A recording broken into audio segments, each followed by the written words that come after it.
প্রধানমন্ত্রী দেশনেত্রী বেগম খালেদা রুহের মাঠপথ কামনায় আলোচনা সভার শ্রদ্ধাভাজন সভাপতি আজকে অনুষ্ঠানের মধ্যমণি আপনাদের আমাদের সবারই সুপরিচিত গাজীপুর 1 আসনের মানুষের নেতা, তিনি আপনার দীর্ঘ প্রায় 20 থেকে 25 বছর কালিয়াকুড়ে মেয়র হিসেবে দায়িত্ব পালন করেছেন।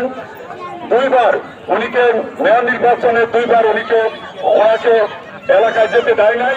তারপরেও এলাকার মানুষ জনগণ তাকে বিপুল ভোটে কার্তিক ভোটে 85% ভোট দিয়ে তাকে মেয়র বানিয়েছেন।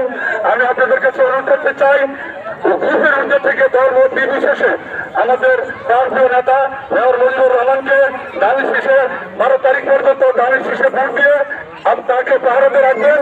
বাকি 5 বছর আমাদের জননেতা আমাদের মেয়র মজিবুর রহমান আপনাদেরকে ঘরে ঘরে যে এই 5 বছর পাহারাতে রাখবে সেই দপ্তর আহ্বান জানিয়ে সবাইকে ধন্যবাদ জানাতে শেষ করছি। খোদা হাফেজ, বাংলাদেশ জিন্দাবাদ।